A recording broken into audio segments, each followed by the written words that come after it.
ಅಸ್ಸಲಾಮು ಅಲೈಕುಂ ವರಹಮತುಲ್ಲಾಹ್. ಪೀಠಿಗೆಗೆ ಕಾಲಿಡದೆ ನೇರವಾಗಿ ವಿಷಯದ ಕಡೆ ವಾಳುತ್ತಿದ್ದೇನೆ. ನನಗೆ ಸಿಕ್ಕಿದ ವಿಷಯ ನೀರು. ನೀರು ಎಂಬುದು ಈ ಲೋಕದಲ್ಲಿ ಮಾನವನಿಗಾಗಲಿ ಯಾವುದೇ ಜೀವ ಸಂಕುಲಗಳಿಗಾಗಲಿ ಅತ್ಯವಶ್ಯಕ ಮೂಲವಾಗಿದೆ. ಮಾತ್ರವಲ್ಲ ಪ್ರಿಯರೇ, ಮಾನವನ 70ರಷ್ಟು ದೇಹದಲ್ಲಿ 70ರಷ್ಟು ಭಾಗ ನೀರಿನಿಂದ ಕೂಡಿದೆ. ಅಲ್ಲಾಹು ತಾಲಾ ತನ್ನ ಪರಿಶುದ್ಧವಾದ ಕುರ್ಆನ್ನಲ್ಲಿ ಹೇಳುತ್ತಾನೆ, ಇನ್ನಾ ಅನ್ಜಲ್ನಾಹು ಮಾಅನ್ ತಹೂರಾ, ನಾವು ನಿಶ್ಚಯವಾಗಿಯೂ ನಿಮಗೆ ಶುದ್ಧವಾದ ನೀರನ್ನು ನೀಡಿದ್ದೇವೆ.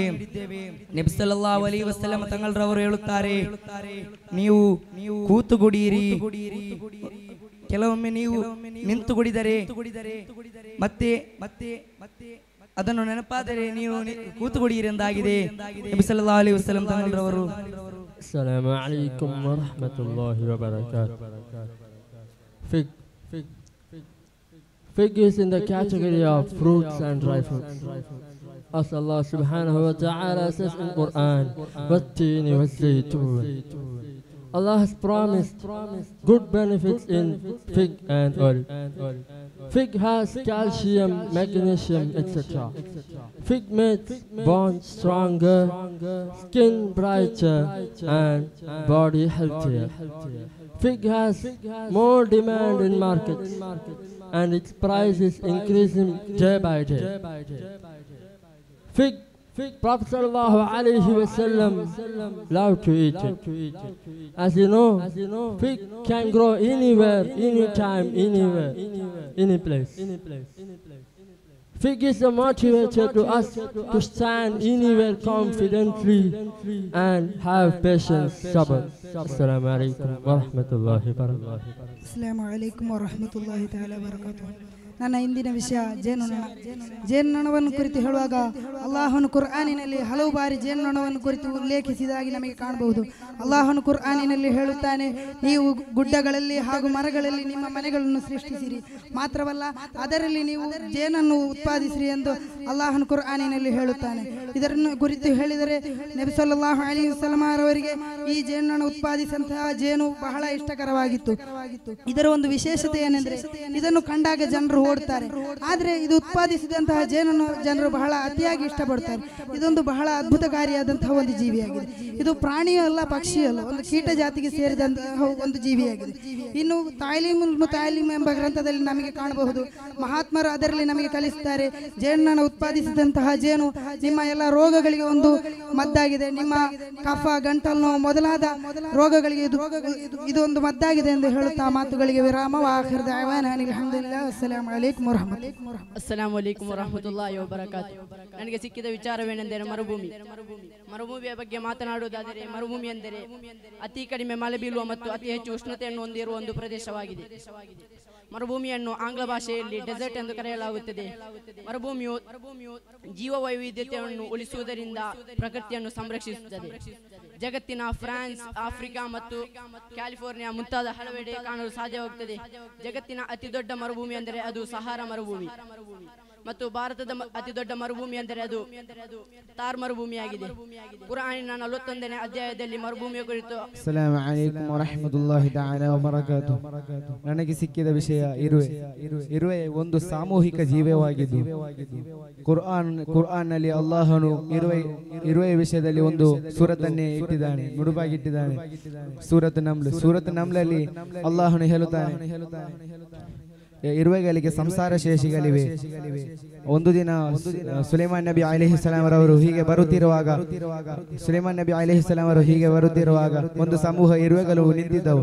ಅದರಲ್ಲಿ ಒಂದು ಇರು ಹೇಳುತ್ತದೆ, ಸುಲೈಮಾನ್ ನಬಿ ಅಲೈಹಿಸ್ಸಲಾಂ ಅವರು ಬರುತ್ತಿದ್ದಾರೆ, ನೀವೆಲ್ಲರೂ ಇಲ್ಲಿಂದ ಹೋಗಿ, ಇಲ್ಲಂದರೆ ಸುಲೈಮಾನ್ ನಬಿ ಅಲೈಹಿಸ್ಸಲಾಂ ಅವರು ಮೆಟ್ಟಬಹುದು. ಆಗ ಅದನ್ನು ಸುಲೈಮಾನ್ ನಬಿ ಅಲೈಹಿಸ್ಸಲಾಂ ಅವರು ಕೇಳಿ ನಗ್ದು ಬಿಟ್ಟರು. ಹೀಗೆ ಜಗತ್ತಿನಲ್ಲಿ 12,000 ಹೆಚ್ಚಕ್ಕೂ ಮಿಕ್ಕ ಇರುವೆಗಳ ಪ್ರಕಾರಗಳಿವೆ. ವಿವಿಧ ವಾತಾವರಣಗಳಲ್ಲಿ ಹೊಂದಿಕೊಳ್ಳುವಂತಹ ಅದಕ್ಕೆ ಶಕ್ತಿಗಳೆಲ್ಲ ಇವೆ. ಅಸ್ಸಲಾಮು ಅಲೈಕುಂ ವರಹಮತುಲ್ಲಾಹಿ. ಅಸ್ಸಲಾಮು ಅಲೈಕುಂ ವರಹಮತುಲ್ಲಾಹಿ ತಆಲಾ ವಬರಕಾತುಹು. എന്നിൽ അർപ്പിതമായ വിഷയം ആലു. ഈ ആലുവിനെ നമുക്ക് അധികമായി മെഡിറ്റേറിയം സ്ഥലങ്ങളിലായി പ്രദേശങ്ങളിലായി കാണാൻ സാധിക്കും. അല്ലാഹു റബ്ബു സുബ്ഹാനഹു തആല നമുക്ക് നൽകിയ അനുഗ്രഹത്തെ പറ്റി വിശദീകരിക്കുന്ന സന്ദർഭത്തിൽ ഈ ആലുവിനെ 6 പ്രാവശ്യം പുകഴ്ത്തിയതായി നമുക്ക് ഖുർആനിലൂടെ മനസ്സിലാക്കാൻ സാധിക്കും. മാത്രമല്ല ഈ സൂറത്ത് യൂസുഫിൽ വെച്ച് അല്ലാഹു ഈ പൗഷ്ടികാംശത്തിനെ പറ്റിയും സൗന്ദര്യത്തിന്റെ പ്രയോജനങ്ങളെ പറ്റിയും പറയുമ്പോൾ ആലുവിനെ നിങ്ങൾ കഴിക്കുക, മാത്രമല്ല നിങ്ങളുടെ ദേഹത്തിലേക്ക് ഇതിനെ പുരട്ടുക എന്ന് പറഞ്ഞു. കാരണം ആലിവിന്റെ മരമാകുന്ന അതൊരു അനുഗ്രഹീതമായ മരമാണെന്നാണ് നമുക്ക് ഖുർആനിലൂടെ മനസ്സിലാകുന്നത്. പ്രിയമുള്ള സഹോദരന്മാരെ, ഈ ആലിവ് ഇതിന്റെ എണ്ണയിൽ നിന്ന് 70ഓളം വരുന്ന രോഗങ്ങൾക്ക് ശമനമുണ്ടെന്ന് അല്ലാഹു റബ്ബ് സുബ്ഹാനഹു തആല അവന്റെ പരിശുദ്ധമായ ഖുർആനിൽ വെച്ച് നമുക്ക് പഠിപ്പിച്ചു തരുന്നു. അസ്സലാമു അലൈക്കും വറഹ്മത്തുള്ളാഹി തആല വബറകാതുഹു. ಅಸ್ಸಲಾಮು ಅಲೈಕುಂ ವರಹಮತುಲ್ಲಾಹಿ ಬರಕಾತು. ಪ್ರೀತಿಯ ಸಹೋದರಿ, ನನಗೆ ಸಿಕ್ಕಿದ ವಿಷಯವೆಂದರೆ ಜೇಡ.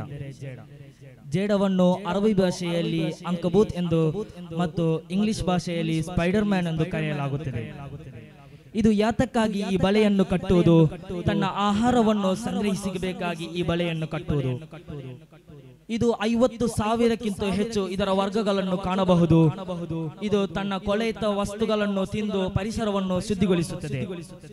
ಇದು ಆರ್ಥೋಪೋಡ್ ಎಂಬ ಜಾತಿಗೆ ಸೇರಿದ ಜೀವಿಯಾಗಿದೆ.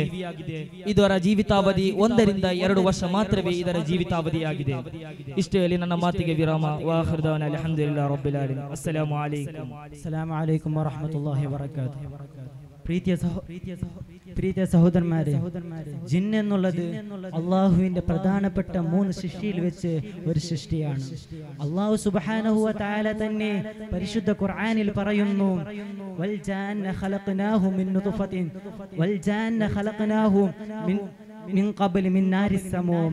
നിശ്ചയമായിട്ടും ജിന്നുകളെ അള്ളാഹു സുബ്ഹാനഹു വ തആല കത്തിജ്വലിക്കുന്ന തീക്കുണ്ടാരത്തിൽ നിന്നാണ് സൃഷ്ടിച്ചത് എന്നും.